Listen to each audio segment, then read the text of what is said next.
भारत के नए सीडीएस ने आते ही चीन की कर दी खटिया खड़ी। भारत के नए सीडीएस के पहले बयान से चीन की नींदें उड़ी। बोला हम नहीं चाहते युद्ध, हमें माफ कर दो। अनिल चौहान को देखते ही चीन को पड़ने लगे दिल के दौरे। आखिर क्यों हमारे नए सीडीएस से खौफ में है चीन?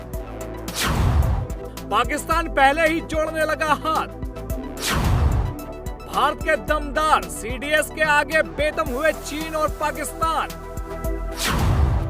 सीडीएस के पहले बयान ने बता दिया आगे क्या क्या होने वाला है। आइए दोस्तों, आपको बताते हैं भारत के नए सीडीएस के बारे में, जिनको देख आज पूरी दुनिया खासकर चीन और पाकिस्तान को झटके लग रहे हैं।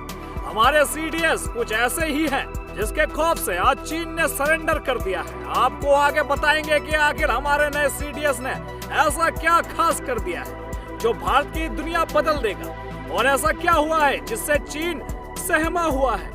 दोस्तों, सीडीएस विपिन रावत की दुखद मौत के 9 महीने बाद देश को नया चीफ ऑफ डिफेंस स्टाफ नया सीडीएस मिल चुका है। भारतीय सरकार ने लेफ्टिनेंट जनरल अनिल चौहान को अगले चीफ ऑफ डिफेंस स्टाफ के रूप में नियुक्त करने का निर्णय लिया है। सीडीएस बनने के बाद उनका ओहदा 4 स्टार जनरल का होगा।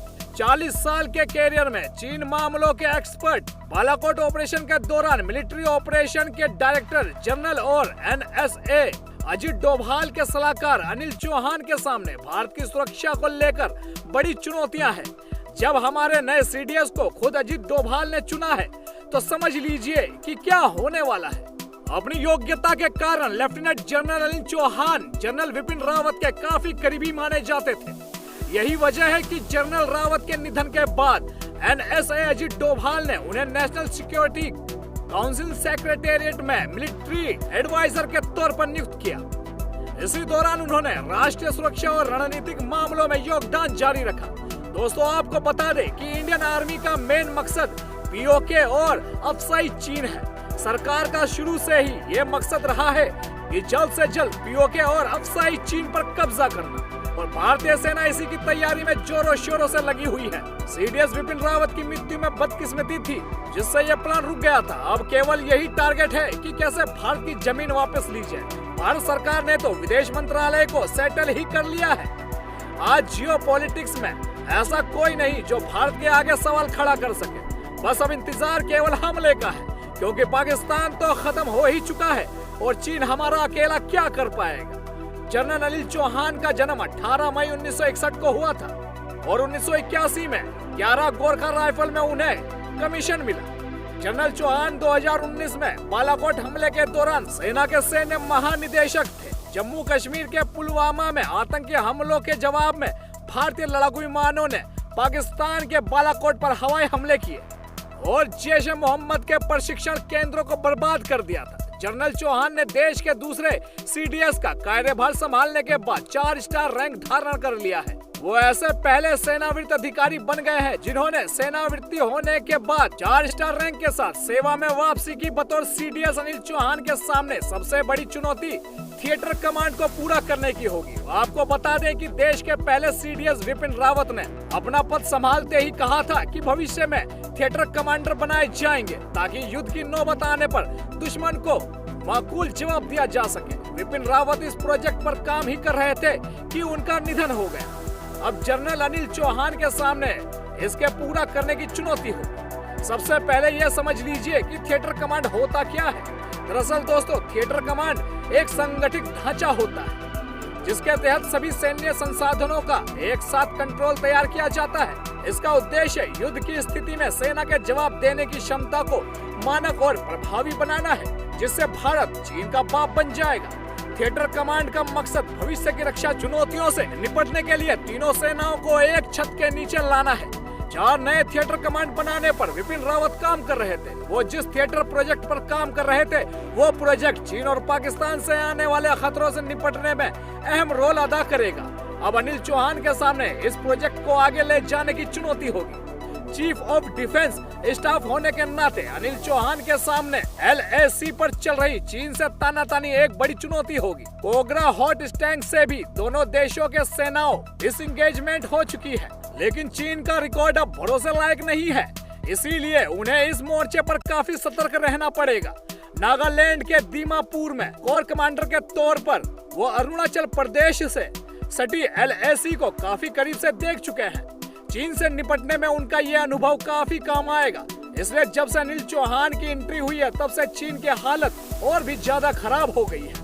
आपको बता दें कि जिस वक्त पूर्वी लद्दाख से सटी LAC पर भारत का चीन से तनाव था, तब वे सिक्किम और अरुणाचल प्रदेश से सटे LAC पर चीन की हरकतों पर बारीकी से नजर रख रहे थे। अब जब इन्हें भारत का CDS बनने का मौका मिला है तो ये इनका पहला निशाना चीन ही होगा और इसलिए इनका ट्रैक रिकॉर्ड देखते ही चीन को हार्ट अटैक आने लगा है। अनिल चौहान के सामने पाकिस्तान की पैंतरेबाजी से निपटना भी बड़ा टास्क साबित होने वाला है। जम्मू कश्मीर में इंडियन आर्मी ने फिलहाल आतंकवादियों को बैकफुट पर धकेल दिया है। नियंत्रण रेखा पर भी पिछले कुछ दिनों से शांति बनी हुई है, लेकिन घरेलू मोर्चा पर पूरी तरह से घिरा पाकिस्तान अपनी जनता का ध्यान भटकाने के लिए बॉर्डर पर खटपट कर सकता है। इसके अलावा भारत सरकार अगले कुछ दिनों में जम्मू कश्मीर में चुनाव का ऐलान करवा सकती है। इस दौरान पाकिस्तान निश्चित रूप से अस्थिरता पैदा करने की कोशिश करेगा। दोस्तों, आपको बता दें कि अनिल चौहान बालाकोट एयर स्ट्राइक के दौरान सेना के director Chandan of military operation थे, इसीलिए उन्हें बॉर्डर की गतिविधियों का बेहद अनुभव है। इसीलिए पाकिस्तान मेजर से खौफ खाता है।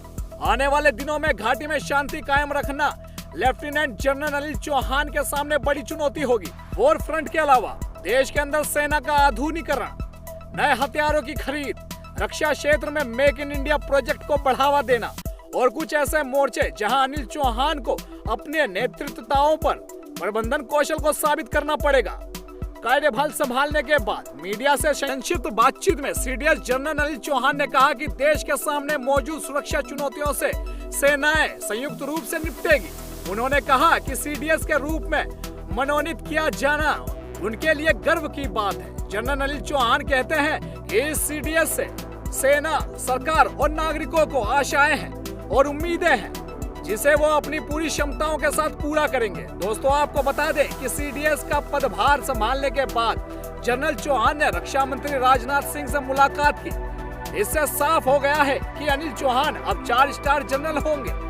हालांकि पिछले साल मई में सेना के पूर्वी कमान से रिटायर होने के वक्त वो लेफ्टिनेंट जनरल रैंक के अधिकारी थे, यानी कि 3 स्टार। लेकिन शुक्रवार को अब उन्होंने CDS का पदभार संभाला तो उन्हें 4 स्टार जनरल की यूनिफॉर्म पहन रखी थी। खुद रक्षा मंत्री के कार्यालय ने अपने ट्वीट में नए जनरल की रैंक से संबोधन किया। ऐसे में साफ हो गया कि उनकी रैंक लेफ्टिनेंट जनरल का नहीं बल्कि जनरल का हो।